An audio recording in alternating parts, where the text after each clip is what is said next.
Hey, what's up, everybody? It's the Wake and Bake, and we're gonna listen to some Tommy Lama. You are now listening to the Wake and Bake podcast with Buck Stallion.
This not for your entertainment.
You don't have to dedicate your life to the Wake and Bake. Just dedicate 15 to 180 minutes. You don't need to provide feedback to Buck's 5,100 billion askew perceptions. Just comment or like once in a while. Seems reasonable. You don't have to build a shrine to every Wake and Bake episode. Just spend an hour a week listening to one. Buck Stallion's Wake and Bake does some amazing things to make the world a better place. But then again, so can millions of humans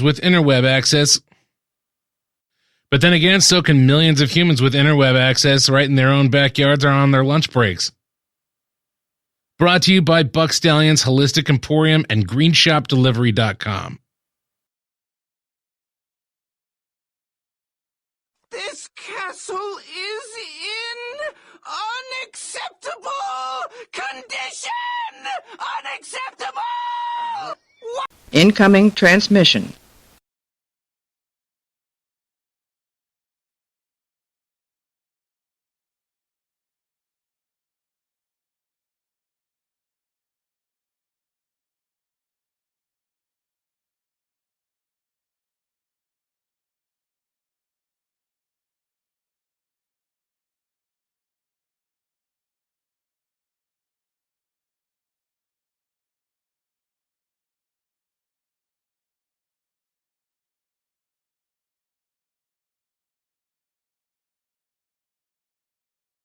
to a live audience. That's what we should do. We should broadcast to a live audience. How are you, Tommy Lama? I'm good, my brother. I'm in Los Angeles, and I'm just surveying the world, and I see nothing good, but it is time of destructive thoughts that we could use that for positivity. Yeah, For instance, now is the time to get revenge. Look at everyone going out of business and be happy about it. That's All true. your enemies. Yeah. It's karma. You get to see karma being played out, and karma has a nasty side to it. So, And I mean, have you got to see some of your enemies fall? listen. They're all falling, baby. I'm not going to name names, but I am witnessing Armageddon. I'm seeing people getting their up-and-comings that I never thought in a million years getting. Yeah. And it's amazing, and it's a restart for everyone to think about your life pattern and where you're going. And this is the time to give yourself 3 open windows, or 5 open windows that you never thought about before to take your career, take your life in a direction. This is a beautiful forced sabbatical. Yeah, yeah.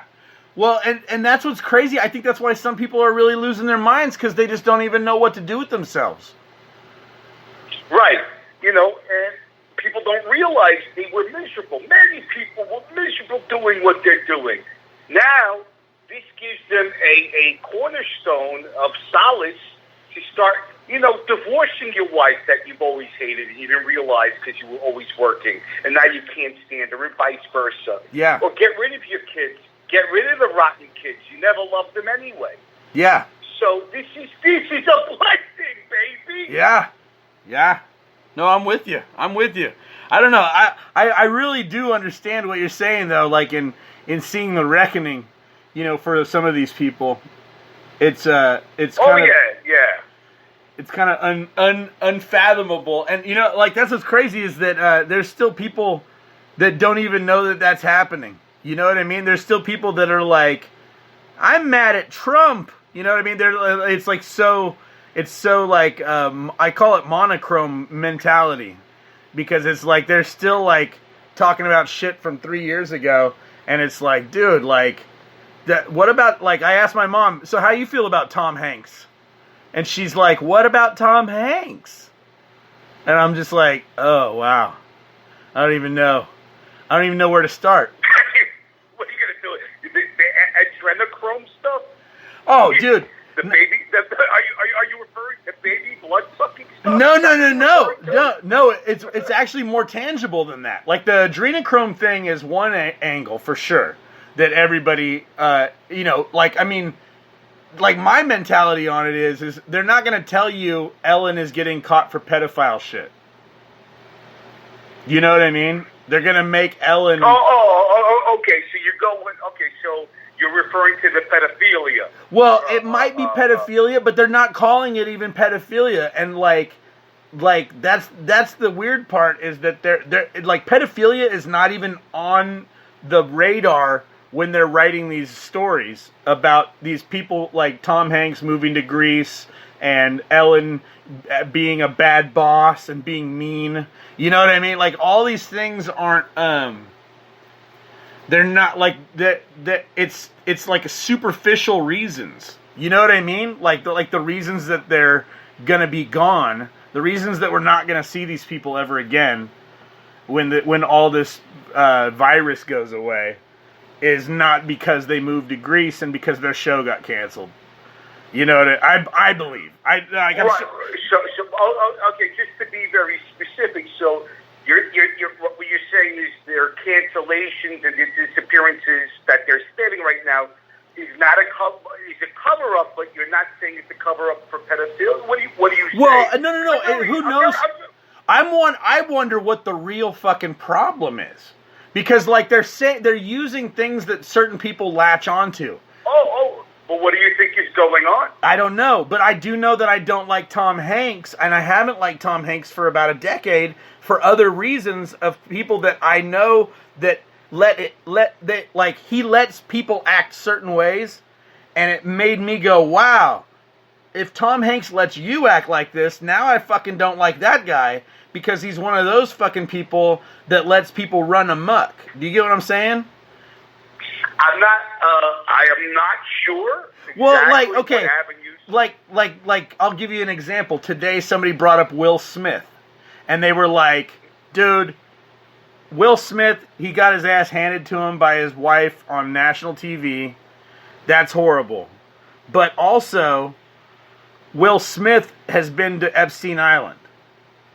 He's on the call sheet. So, like, the stipulation is now, is everybody that's been to Epstein Island fucking little kids, or are they just going for the blow and then they go, oh, this is a kid fucking party, I don't need to come back here again? You know what I mean? And then they don't come back. Or maybe you don't even find, like, maybe you don't really see the real problem with what's going on until, like, your fourth visit. You know what I mean? And then that's when they're like, hey, you've been here a few times. You ever wonder what we do in the blue stripey building? You know what I mean? Well, we'll soon. Well, we'll find out very soon. Unless Giselle kills herself.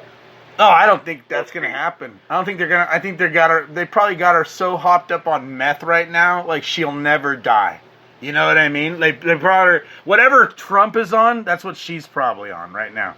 That shit that makes them all antsy and like, fuck you. You know, like, I'll tell you anything, even if you don't want to hear it. You know, whatever that is. We'll find out or not sooner than later. And you know, I don't know if you know. Well, what color are you putting your chips on, Tommy? Are you on the pedophile ring? Are you on the adrenochrome? Are you betting on just like shitty people? Like, what do you think the end game is?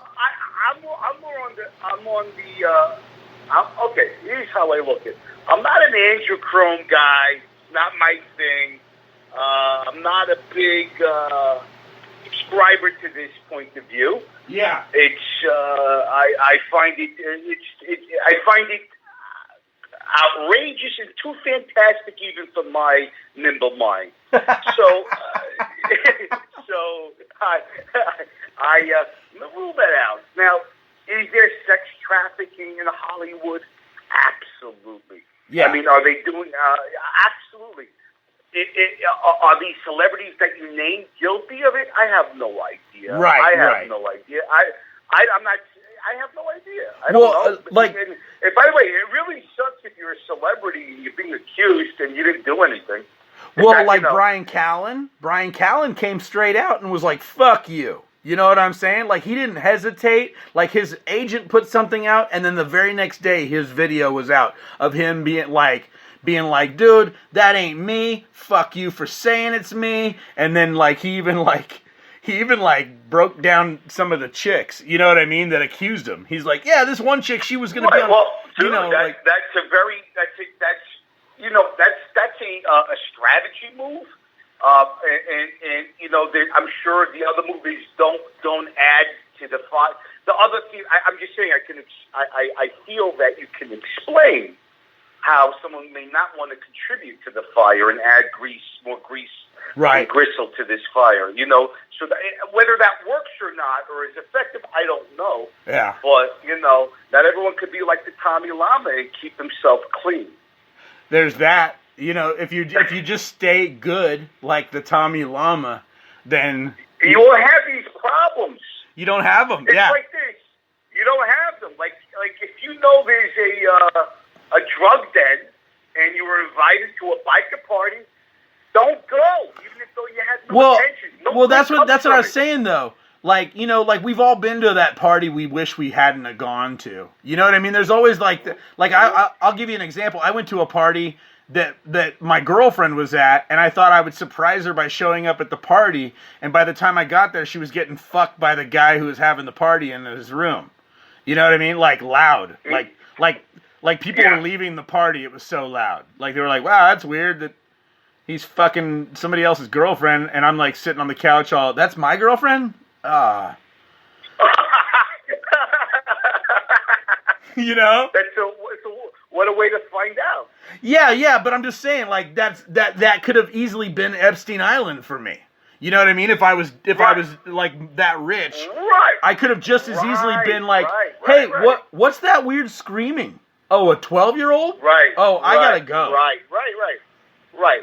The problem is if you're going multiple times to Epstein. Well, that's what I'm saying. You might not even hear the girl scream. They might keep you in a different area, you know, until the fourth visit, and then they're like, "Hey, you seem pretty cool. You've hung out. You've stayed here a few times. Like, you want to show? Right. We'll show you where and that's the whole thing is that so the thing with Tom Hanks, like my personal reasons, I'll keep them out of the equation, but this whole thing with Tom Hanks. And he has a weird fetish for posting random socks, like kids' socks or something. Oh, let me throw this angle at you. Yeah. He's taunting. He could be taunting. Like, let's say these are idiots accusing him. Right.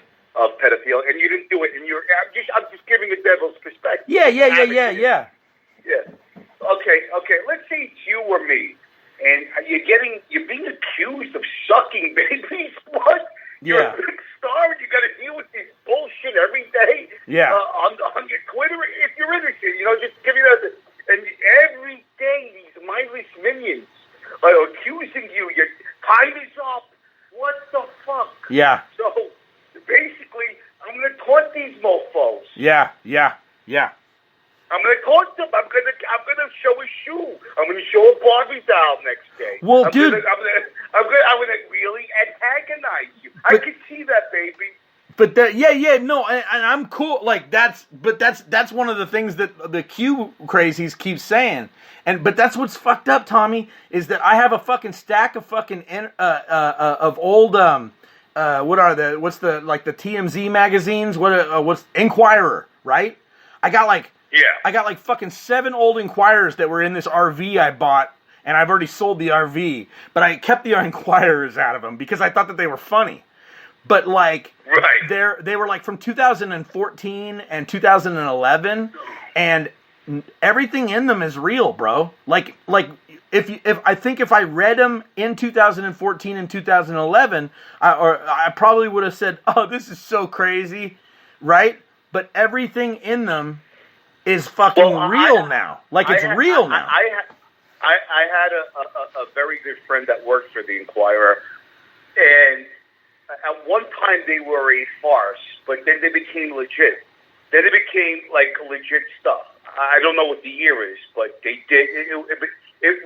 But it's still tabloid. It's like that's the thing is that I got these fucking Inquirers next to my toilet, and I started first I'm looking at the horoscopes, and I'm like, that's funny. Every horoscope's good. I'm reading an October 2013 horoscope, but it still applies to May. Whatever. And then I'm like, okay, I've read all the horoscopes. So then I start looking at the little articles, and now I'm looking at the big articles.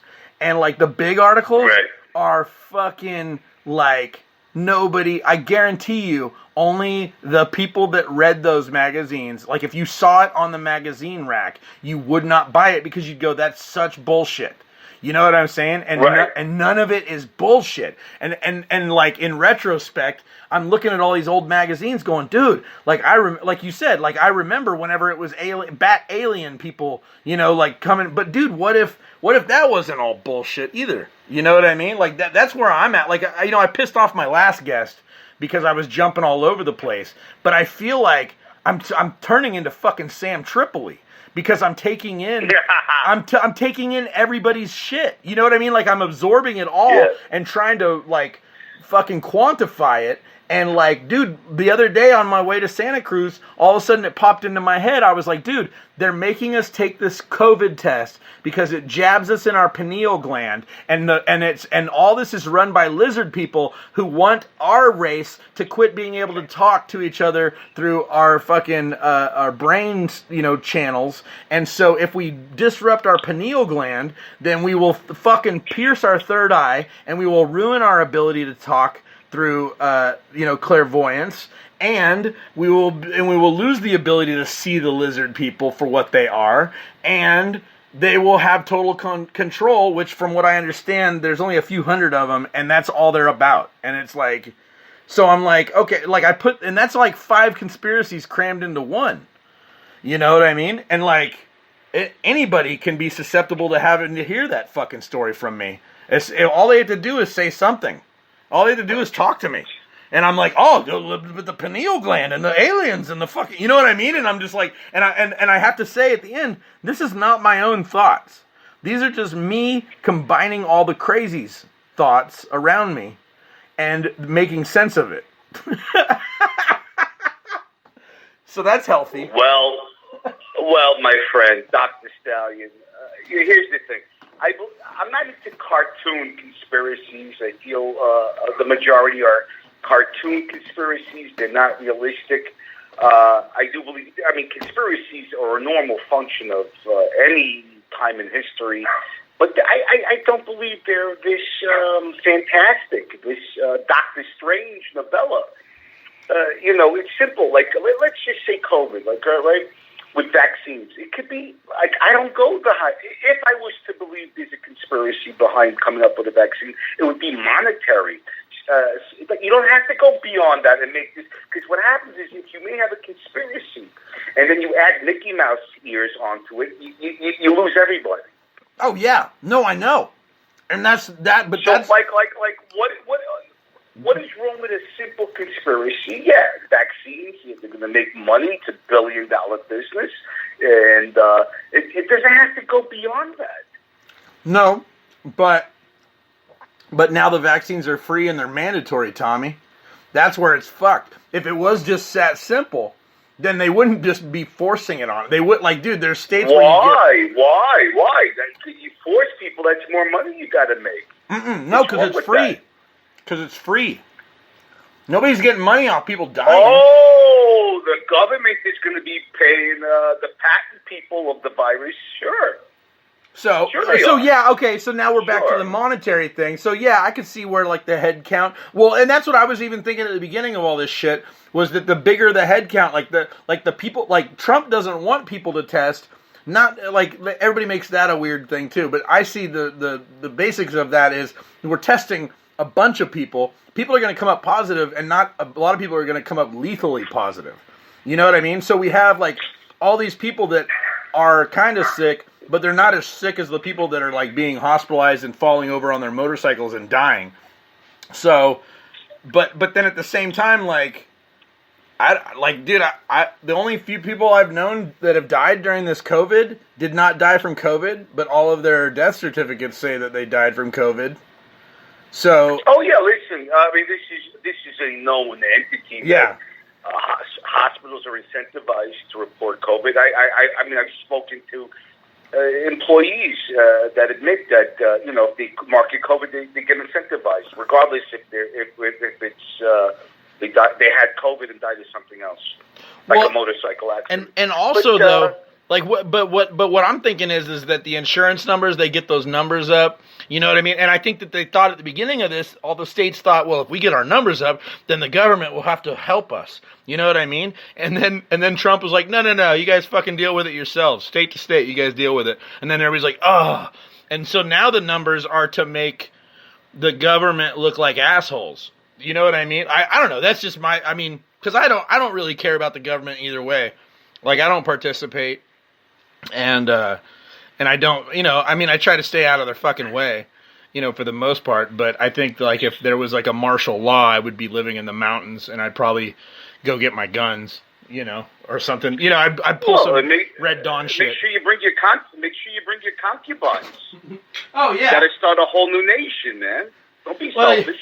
You only need two. You know, you just need a little. You just need two women because then you don't have inbreeding. You know, you have a. But what if one dies on you? Well, I mean, I've already got a 21-year-old daughter, bro. I don't need to. You know. I'm already repopulating.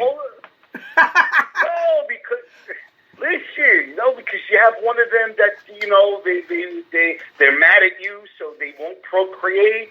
So you don't want to leave yourself boxed in when you're isolating and making a whole new paradigm of.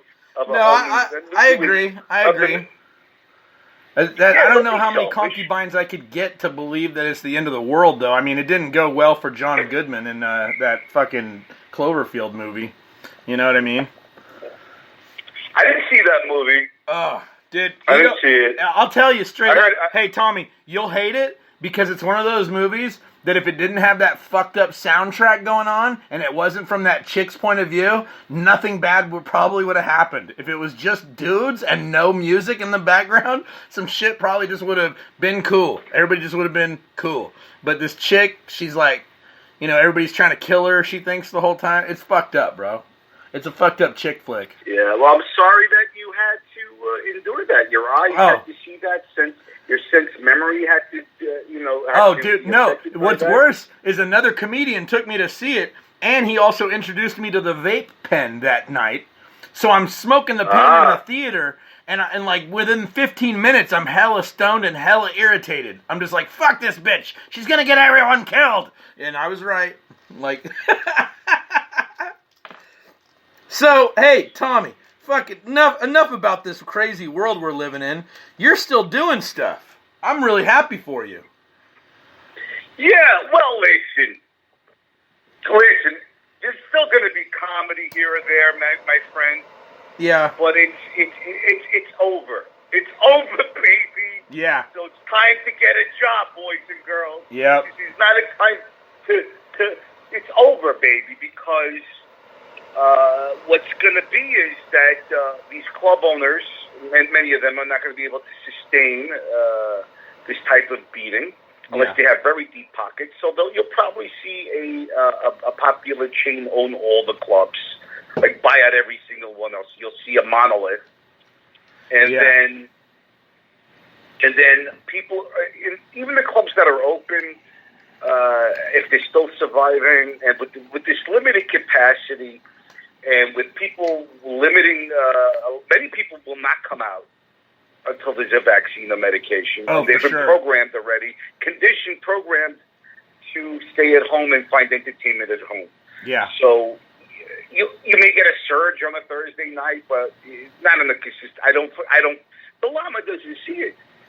Will it exist? Yeah, it'll exist like jazz exists. Sometimes you take your girl out to a jazz club once in a while, and it'll be there. Like it'll be burlesque, like the way it used to, the way the Lord intended it to be. Right, like I always. You'll go after the ukulele guy and. That's what I was gonna say. Like vaudeville, bro, vaudeville. Yeah, vaudeville. Yeah, vaudeville. Excuse me, that's what I meant. Vaudeville. No. I figured.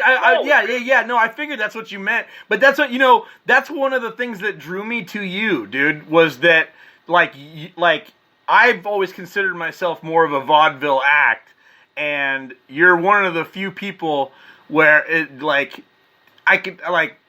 you have the ability that you can go between freestyle and written.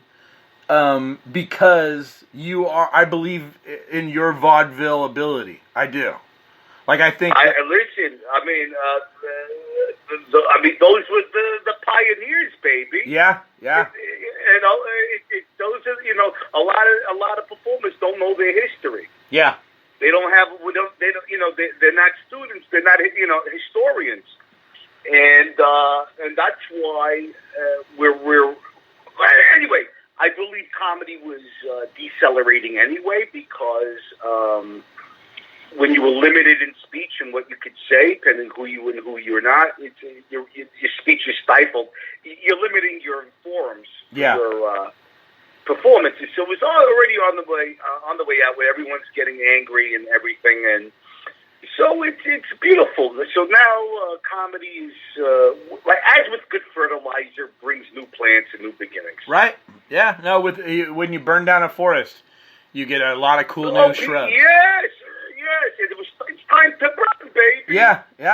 No, I'm with you. You know, it's like this, my friend. It's like when a volcano erupts, it destroys a village or two, but some of that molten lava falls into the ocean and forms a whole new island with pineapples and tropical girls. Yep, and koi. I love koi fish on that island. Yeah, koi fish.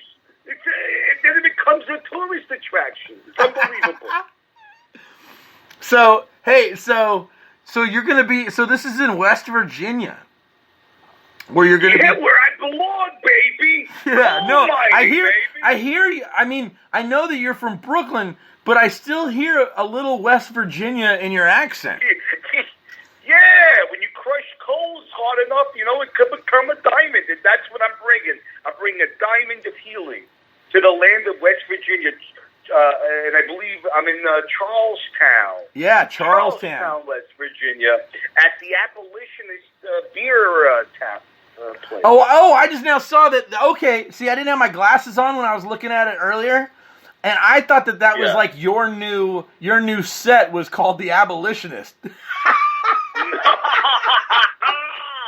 Oh, that would be funny. I totally did, dude. I was like, oh, okay, cool. The Abolitionist, starring Tommy Lama. I like it. Yeah. That's a good name for my tour, bro. Dude, all day. Yeah. So no, I'm doing Actually, yeah, I'm going to be in West Virginia and Virginia next week. Okay.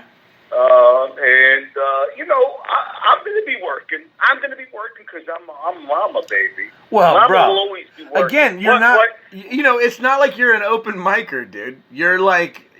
I mean, whenever you and I first started talking online and stuff, before I met you at the cigar lounge that day, but like, dude, one of the things that drew me to you were that you were actually doing that comedy, the comedy competition, and I didn't think it was like a real thing, and then fucking turns out you're the MC, and there is winners.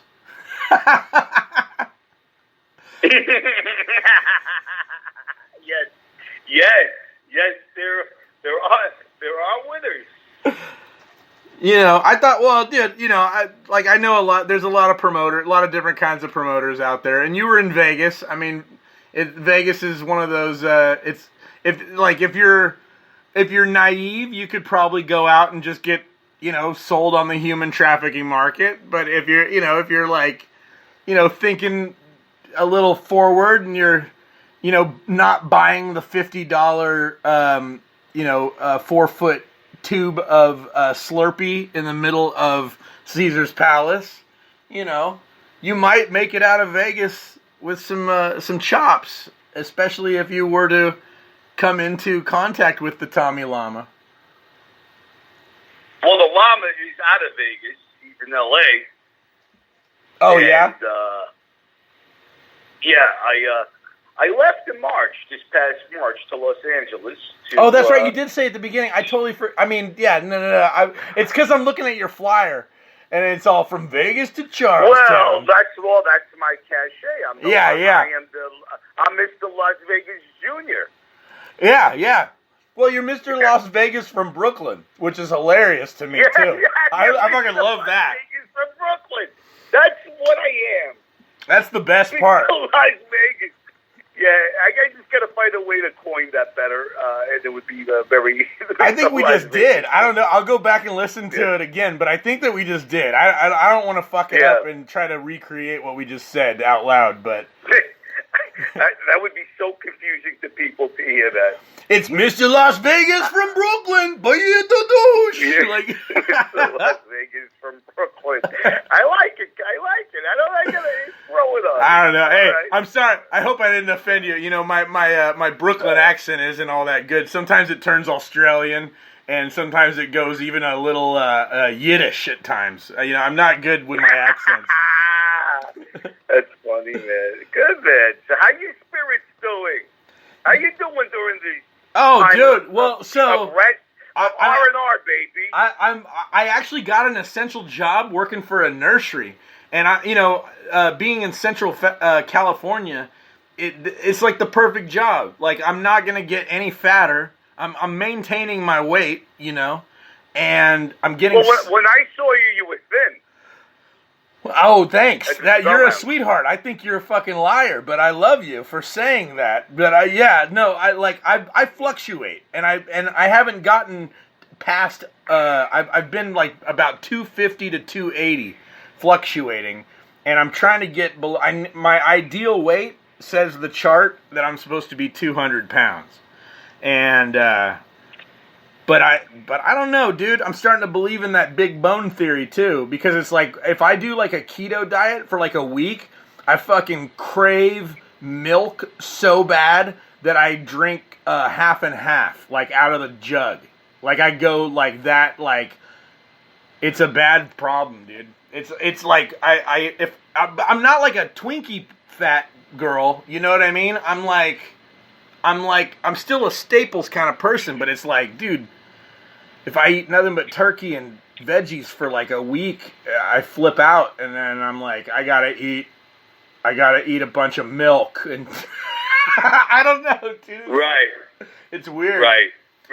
But no, I've been working as an essential worker, and then like that little mini series that we did on Amazon Prime, season 2. We had finished filming it back in December, and it had to be edited and everything, and then it finally came out, but we were trying to get it picked up by some other networks before we put it out, but we just put it out on Amazon Prime. It's called Real Acting, and I play a stuntman for actually the guy that I'm playing stuntman for is the kid from Hook, Thomas Tulloch, and he says he's the one in Hook with Robin Williams. He says, "Welcome back to Neverland, Panda Man," and that's like his. Right.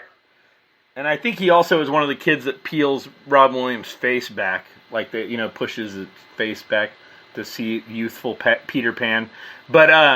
But yeah, no, in this, he's an adult now. He's not 5 anymore, and so he does like adult stuff. And we look alike. We're both like hefty boys with curly-ish black hair and similar goatees. But you can tell he's got what is it called? Like whenever they got, it's like a certain cut. Like when he's like a diamond's got that cut, or like a person has that chop. What is that? I get that chisel. I can't think of the fucking word. You know what I'm talking about? I don't know. Like when it's I like don't a know what you're swagger. talking about. Like you can tell the motherfucker has been through some Hollywood, hoops. It's like he's got the bruises. The chops. It's not. Yeah, it's like chops, but it's something else. It's like you got the right cut, kid. Like you. I don't know, dude. I'm thinking in an old 20s saying. I'm probably fucking way. Yeah. Anyways, whatever. I've been smoking weed, bro. I'm sorry. I know that I texted you at 4:20. And Right. Because I saw, I just got off of work, and I was like, dude, I've been telling Tommy he needs to get on my show, and I just never, I know how entertainers are. It's like, if I don't just, like, throw you guys in the fire, you guys will never come to the fire. But actually, I'm wrong about you. I sight unseen, I said, hey, where are you going to be? Let's go to a cigar bar. And you go, okay. So we hung out. Right. We hung out at the cigar bar, and I thought that was awesome, dude. I mean, because that even shows that you're that much more. I mean, a man of my own heart, because that's what I would have done. You know what I mean? And that's how I kind of gauge people. Is I throw what I expect from myself. I throw that at strangers, and I see what sticks.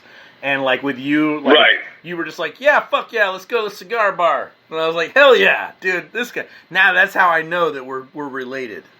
Yeah.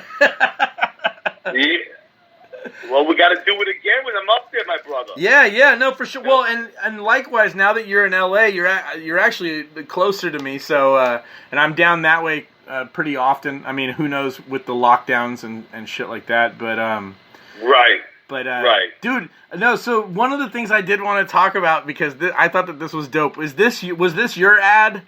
I mean, I know that the venue has to have their table spaced, and the temperature scan at the door is a great thing. But then after that, it says funniest mask contest.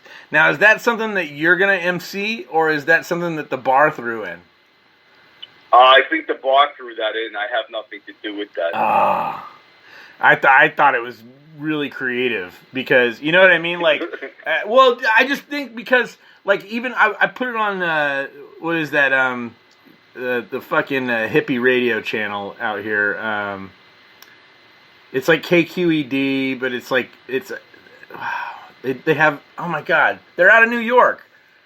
What's that? The liberal radio. NPR. NPR, yeah, NPR. Every day I listen to NPR, and whenever I was young, NPR made me feel smart.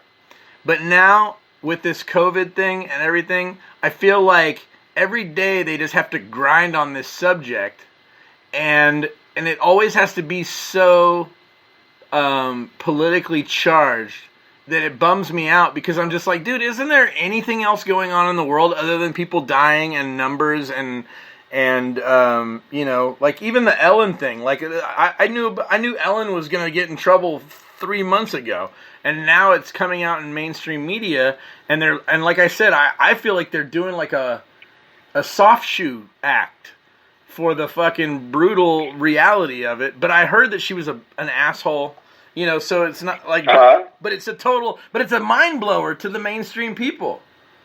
And so that's, you know, that's where I'm at, right. Tommy. That's where I'm at, Tommy. I hear you, baby. I hear you. But I just think that they're, like having a funniest mask contest at a Tommy Lama show, it's so fucking zen. I think that you should take the reins of that. I don't think you should let them do it on their own. I'm not going to let that go. I'll bite off that concept, and hopefully it'll open up stuff in other towns in West Virginia. Yeah. Well, that's what I was going to ask. Is like West Virginia one of the only, and regular Virginia, which couldn't it have just been East Virginia? I don't know, but in regular Virginia and West Virginia, are those like really the only two places that are booking right now, or are you hitting No, there's a lot of open. No, there's a lot of open, but you know, it's No, I don't know, Tommy. Nobody's calling my fucking phone, Tommy. Listen, no, I am not. This, I'm a vaudeville act, but I'm like the meanest vaudeville act out there, and so I'm still not like it's whenever Tim Dillon starts booking his own shows, that's when I'll get hired again. Right. Well, yeah, no, I mean, there's some open states, and even in the open states, there's some particular locations that are not. That will have it's like it's a cluster mess. I can't. There's going to be a few pops up here and there. Even in LA, we have comedy, but it's outdoors, outside. But it's lightly attended. It's the people doing the parking lots or outside of restaurants. It's all like I said, it's jazz, baby. Yeah. It's street performing. For sure. Have you done any of those car shows yet, where everybody sits in their car and listens to you?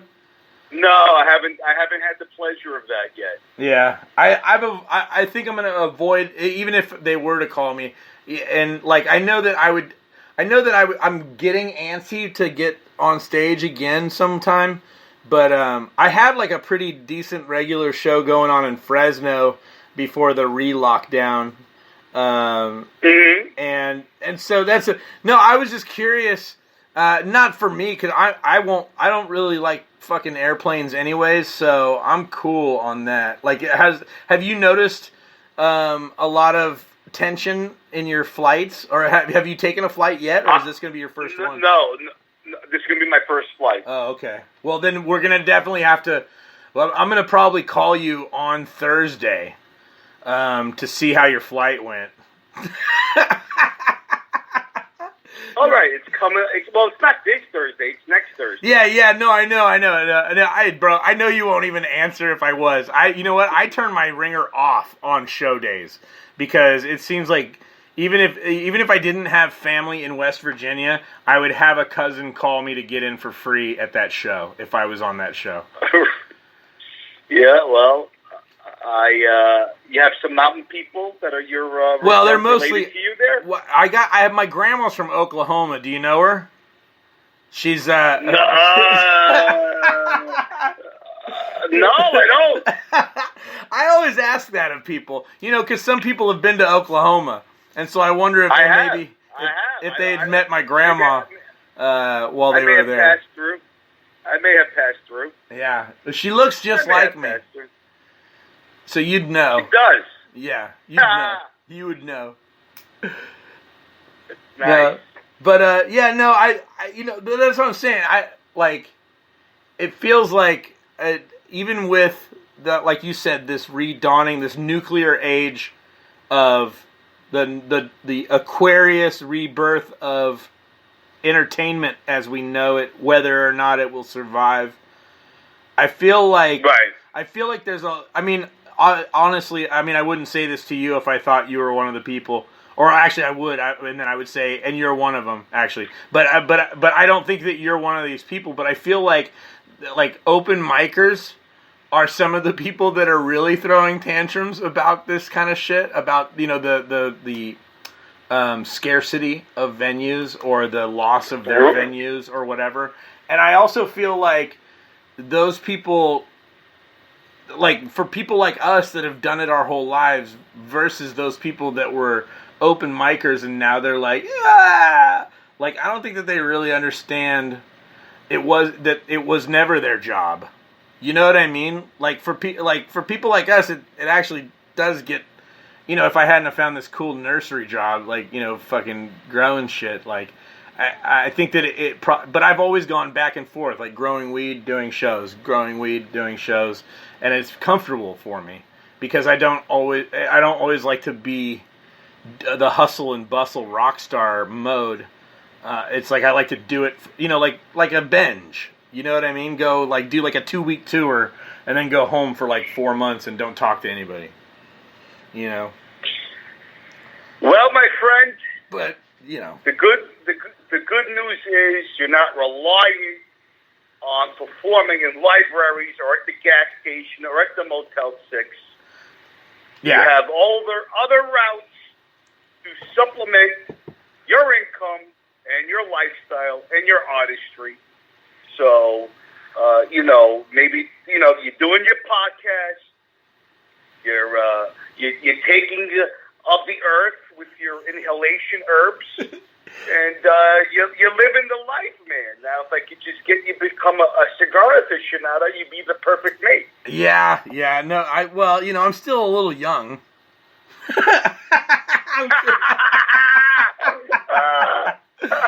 No, I'm not. I actually, dude, so trip out. Today I was moving these big carts of plants around, 5-gallon pots, of palm trees and stuff, we'll call them. And right. And I'm moving these trees around, and every time I'd walk away from a cart to go grab another cart, my ankle starts hurting. And I'm like, this is crazy. It's like my ankle hurts when I'm not laboring or dragging shit. You know what I mean? And so, the next time, I said it out loud to my coworker, I was like, dude, my ankle hurts when I'm not dragging a cart behind it. I did something weird. I pulled a muscle weird or something. And then I hunched over like I was pulling a cart, and the pain went away. So it was a weird way I was standing. And to me, that at that moment, maybe it was because I was so sober, but it was to me, it was kind of that was kind of the boiled down reality of what we're in right now. Really nothing has changed. You just have to kind of hunch over when you walk, and it won't hurt so bad. That's how I feel. You know, maybe you should have been a doctor. Maybe you missed your calling, and that's one of the regrets of life. Yeah. Is when you were able to diagnose something without any training, and to come up with that type of diagnosis. You're incredible. You're like a Doctor Strange. Well, you did call me Dr. Stallion at the beginning. I thought that was really fucking hot. Because I've been a minister before, and that pissed a lot of people off. Did you get certified online? Yeah, fuck yeah, bro. Yeah, I'm certified too. Oh yeah, well, I'm certified too. I think that anybody that is a real show business person, you know, like I did take to heart what Jack Black said in his first album, and that was, you know, you got to go rock, and you got to quit your job, and you got to like go 100%. And I feel like that if you're an entertainer, like you were saying, you got to know your fucking history. If you think you're a comedian, and you haven't been studying the greatest comedians in the world all this time, you know what I mean? If all you've been doing is like teetotaling your comedy and you don't even go to shows, you just think you would be funny because everybody at work is laughing at you, like this is not your fucking lane. You know what I mean? But then there's like you were saying, like I feel like it's kind of like how every entertainer is missing a tooth. Every entertainer is an ordained minister. If you're a real fucking entertainer. If you're a real entertainer. If you're not a real entertainer, then you ain't trying to be valuable to every kind of venue as a minister would be. You know what I'm saying? Is that too crucial?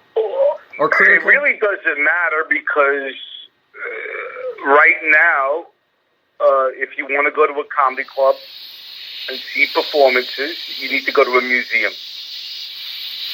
Yeah. Yeah. So it's almost... Or live vicariously through the YouTube videos. What'd you say with the videos? I said live vicariously through the YouTube videos. Yes, watch what it used to be like. A lot of children, your children's children, they'll know. They'll look at the Natural Museum of History next to the dinosaur. They'll think, well, Mommy, what's that? It's a comedy club. Yeah. Yeah. Yes, people should know. Well, that's if they don't, like, topple it, because people are toppling statues these days. So they may topple the dinosaur statue and the comedy club portrait. Yeah, dude. I don't know. Like, I thought that this would be a perfect time to put our names on the Comedy Store wall. Nobody would know. No one's there. And nobody would know if you did the handwriting right. You know what I mean? But really, what does it matter? What does it matter? They'll be there. I don't know. Right? Hey, well, I mean, let me ask you this, Tommy. Like, because I mean, being as young and spry of an entertainer, and you have so much ahead of you, you know, as far as the fucking the true Hollywood story of Tommy Lama goes. Like, there's still so much to be written. But I always felt, oh, really? Somebody's calling in the middle of a show? But I always felt that Vegas was the retirement spot. You know what I mean? And then I kind of felt differently when I performed there a few times, because then I saw, oh no, it isn't just where Seinfeld goes to die. It isn't just where David Copperfield fucking has a residence for 1 billion years and fucking, you know what I mean? Like, whatever. It is a place of, like, birth and a place of culturing. Like, culturing or honing of the skills. And that made me very happy. But I mean, do you feel that your time spent was, I mean, obviously you left, you know, so you're done with that stage. Do you feel that you'll go back to that stage in your life? Do you think that Vegas is something that you want to go back towards? Oh yeah. It's something I would never rule out. It's It's your home now, right? I mean, it's kind of like a home away from home for you now. Yeah, I mean, it was. Listen, whoever is saying Las Vegas is a place to go to die, well, now they would be true because Las Vegas Strip is dead, economically speaking. Yeah. And they may not recover. So they're not wrong, but their intention is a little off because doing Las Vegas Strip is a comic's dream. Very few people have had the pleasure of tasting that delicious sweet fruit that it is. It's a rare bird, So now, would you say? And by the way, most comedians you'll ever meet will never have a show in Vegas, nor have an opportunity. For sure. So so to die. They wish they could die with that kind of money. Well, no. But I'm looking at more. I agree. But I was paralleling it more to like the old acts of Vegas too. You know what I mean? Like growing up, you were seeing Frank Sinatra. You were seeing Elvis.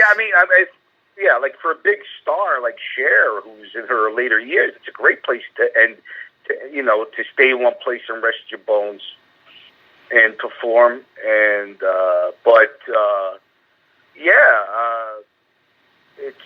not a death, it's not a birth, it's just a beautiful rare bird. Yeah, that very few entertainers get to taste. Well, goddamn 420 comic dude, that guy is never leaving there now. Yeah. He found on the floor. Well, dude, it was before it was. So me and Jeff, we go back to LA days. Like we did we actually we did a few shows like HempCon and a few other stuff together, and then we did this show in Camarillo together. And I think that's kind of where him and I bonded a little bit more. And then he introduced me to the Big Lebowski, the actual Jeff Dowd. At watching the Big Lebowski with him and smoked a joint with him, and Jeff was like, "Dude, fuck California, I'm going to fucking Denver," and I was like, "Really?" And he's like, "Yeah, they've got legalized weed there," and I'm like, "Okay." So he goes to Denver. Within a year, Vegas legalizes it. Boom! Now he's in Vegas. And now he's got that gig on the Strip. I don't think, dude, we're gonna be seeing pictures of him performing in Vegas for eons. Even whenever he's dead, he's gonna have that shit on auto post. What venue is Peterson performing at? Dude, you know what? I mean, it's not ones that I've set foot in yet. I was supposed to, whenever I was there in January, and I passed a kidney stone in Vegas, bro. So that's what I did instead. I fucking laid in my hotel room and passed a kidney stone instead of hanging out with Jeff. But yeah, if I would remember the club names if I had put my feet in them, but I didn't. But it's like I think it's like 2 or 3 different clubs that he's working at. One of them is like a talk show thing. It's pretty cool. But awesome. But yeah, like you were saying, like I believe you. I really do. Like as far as saying, that it's a rare opportunity, it's a rare bird. Like I believe that now. I think that I feel like definitely for I think the average person, it just seems like a gaming place. It seems like a place why would you go see Buck Stallion when you can go see Jerry Seinfeld or whatever. But one of the things that I realized I did that. I don't know if you were around. It was probably like 8-10 years ago now. X Fest was in Las Vegas, and it was back when the Beauty Bar was still around on the old strip there at the end of the old strip. And I think it's still there. I think it's still. I think the Beauty Bar is in Old Vegas. Yeah, but I don't think that it's even. I think that it's like an intermittent used venue now. Like where at the time, I think they were trying to be like a regular bar. Mm-hmm. But anyways, no. So, but I went there. I performed with Biz Markie, Vanilla Ice, and some stoner group that I'm not really that into. but they're cool. But I just wasn't that into them. I never got into their shit. But Vanilla Ice, bro. You know, come on, dude. You know you've hit it when you got Bismarcky and Vanilla Ice on the same ticket as you. But so I did the show, and really that was kind of like whenever I kind of realized, like, I thought that the show went horribly because it was like a street festival that would have done well in like a small town, but because it was competing with all the regular shit in Vegas, all we got was like some regulars, you know, like some locals. Like we didn't have like on purpose, you know, like nobody was like, hell yeah, I'm going to Vegas so that I can go to this concert where Vanilla Ice, Bismarcky, and Buck Stallion are. You know what I'm saying? Like nobody was going out of their way. Like people go to Vegas to go see Blue Man Group. You know what I mean? They go to Vegas, like, but they don't like.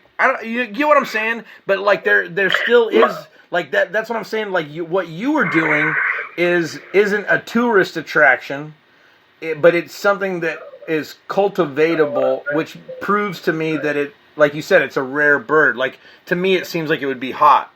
It would be like a really, you know, a hotbed for good reception, like, or not even always good, honest reception, right? Like I'm sorry. Now you. Well, I don't know. What's the question here?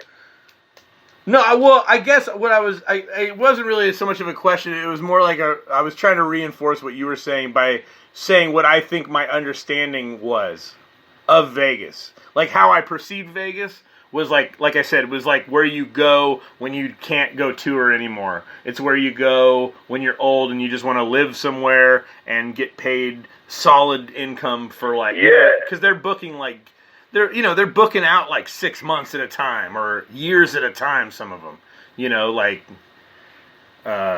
you said, Cher or like Blue Man Group. But I know Blue Man Group now is a franchise, so they could have those fucking in every major city if they wanted. They're just not. Right. Yeah, no. But you can't franchise us. You go to Vegas. You go to Vegas a few times, you're going to see many different shows. Like, you get your show will be in the Playbill. Thing, and they're selling tickets to your shows. You're in the casino, man. You're part of the operation. You're part of marketing. You're part of the troupe. It's not you're not in a theater off strip. Right. So you're part of the thing, and not everyone wants to go see. A lot of people don't want to pay. Like if you don't want, they don't want to pay like $200 for a seat. They want, they want to have dinner and they want to pay. They want to, they don't want to see Seinfeld. They don't want to pay for that. Right. But that's what I'm saying. You want a budget, so it's for everything. Well, whenever I was there, even though I was sick the whole time, like, I couldn't even get my kid to go see a show, because she's 21, so she wants to hit slots, and we're going to look at nightclubs, and we're, like, shit, like, I wanted her to go see, like, one real Vegas show, like, at least go to, like, a microphone, like an open mic, or, like, like a show like yours, like the contest show, or, just something that was, like, an organic show. And, and it wasn't Disney on Ice or something fucking lame. It was like an actual Vegas show rather than a Disneyland show. And and I couldn't get her to do it. But I can see how quick, like you were saying though, like there's people that are like, okay, yeah, we're gonna do a dinner and we're gonna do a show, or we're gonna go hit a buffet, we're gonna do some slots, and we're gonna go see a show. And like that's what I'm saying. Like that's kind of what gives me hope. Like, I could go to Vegas anytime and just kind of force myself on everybody until I fucking, start working. But, like, but at the same time, like, I know that that's for what I do as a lounge act, like a singing act. I also saw the potential of doing that in, like, Nashville at the airport, though. Way safer. And it's a 9 to 5 gig. You know what I mean? And you know, I go from mini bar to mini bar in, you know, an airport in Colorado or Nashville or, you know, whatever. And I mean, Nashville actually was where they have this entertainer. One of the guitarists was telling me it's something like 35 different mini bars that once you get into that circuit, like you're working every day, and you're in a rotation.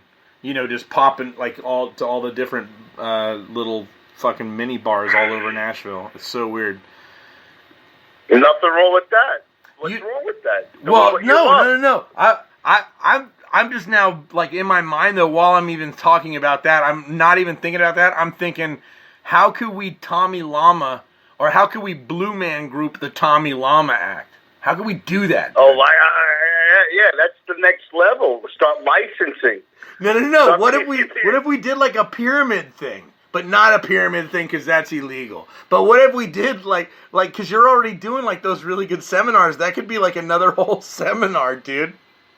I could come in like I'm like your marketing guy. I'm like, yeah, and I just clap a lot. Yeah, you know, like.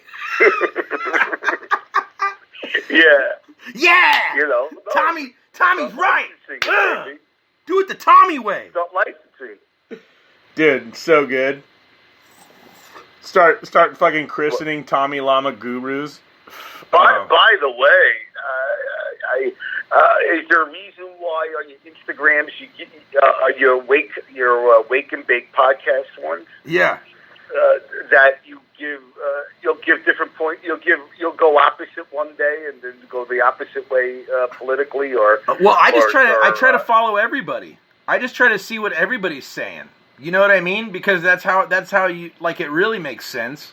If you only look at the one, no, but like I'm just saying, what's your reasoning? I'm just asking your reasoning because you'll post opposite things because I believe it all. Because it all makes me laugh. Oh, okay. You know what I mean? Like I listen to it all. I listen to it all like with an open mind, and I try to understand why they feel that way. And I feel like I can justify most people's actions. And usually whenever but honestly, most of the stuff that I post is maybe stuff that I don't always, or that I'm even conflicted on. Like whenever I read it, I'm like, let's see what the people think. And I got like 13 solid people that chime in, you know, on one way or another. Most of the time they just like it and they move on. But I did notice, like, I have a liberal follower, and he's a friend, and he's a guest on this show, Tony the bartender, and he accused me of leaning right. He calls me a Trumper even at times in text. And I told him, dude, you know, I mean, I am a registered Republican. But I did that because I was trying to fuck the system when I was 18. I registered as a Republican when I was 18 because I thought I would just vote the other way somehow. I didn't understand how voting really worked, I think. But instead of voting, I found out that I could help out those random people out in front of grocery stores. They get like 60 to 75 cents a signature. And if I just pump through and give them like 15 signatures, dude, I make them a pretty good income. You know, and I can't guarantee that the next guy's going to do it, but I know I could give my part and chime in on, we're signing this bill because we're going to turn horses into glue. Fuck yeah, turn horses into glue. I don't care. Sign it. You know what I mean? Let's move bills forward, whether they're good or bad. Let's see what happens. I don't care. But as I've gotten older, I still don't care. But I'm interested more in why other people care so much. It's kind of I gave up on trying to give a shit why people care so much about the 49ers.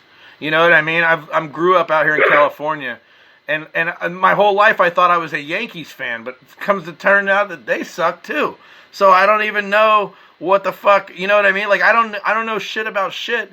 And so so with the government thing, I like Back to the Future 2. I like Biff. I like bullies. I think bullies are necessary in the ether.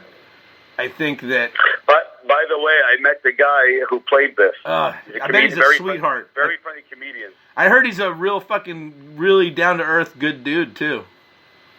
Totally. But it's usually guys like us that play those kinds of roles.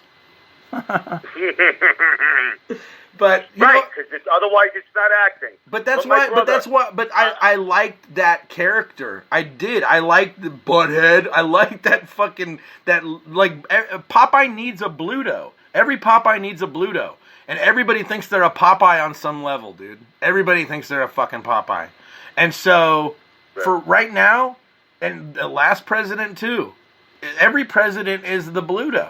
It doesn't matter. He can never be a Popeye. He's a Popeye to some people, but to everybody else that is and he isn't Popeye, he can't be anything in between that we could possibly love. Right.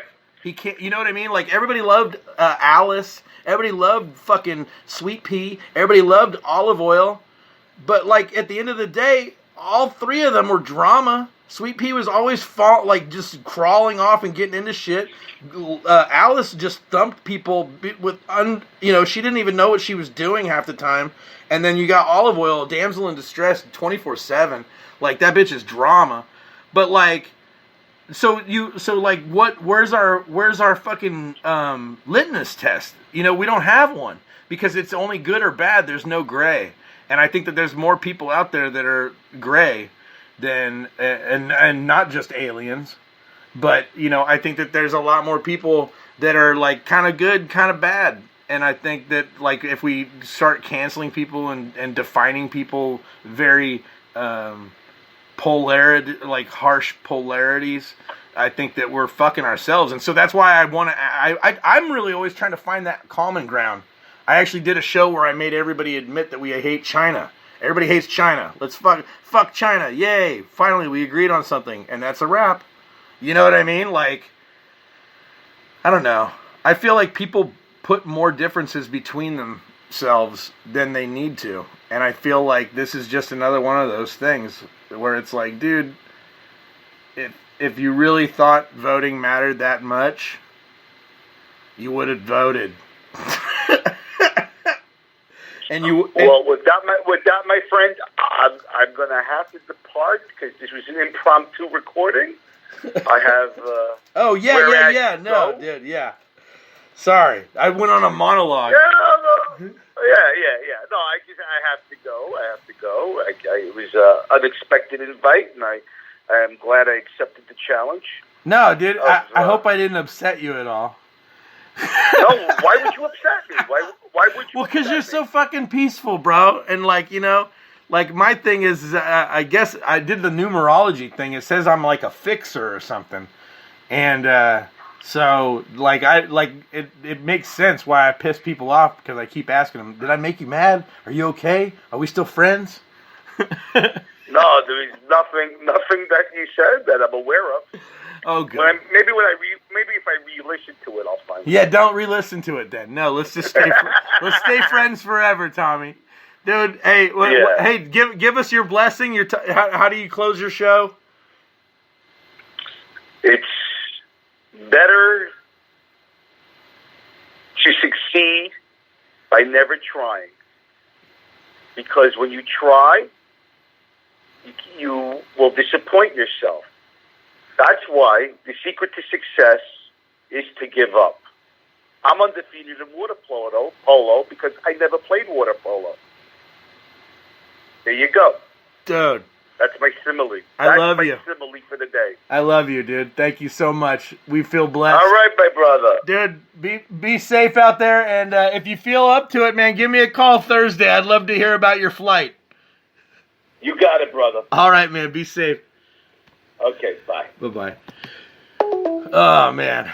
The Tommy Lama. What a fucking sweet guy, dude. Always up to hang out. If you get a chance to go see him live, fucking hilarious. Very zen. Brooklyn zen. And, dude, every time... So every time somebody asks me about shit, it always turns into politics now. It's so fucking weird, dude, and I don't even care about politics. I hope Tommy didn't get mad at me.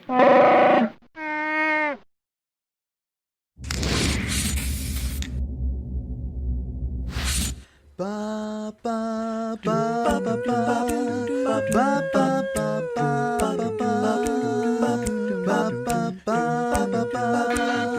Live now on Amazon Prime. Catch Real Acting, starring lots of people acting. Real Acting on Amazon Prime.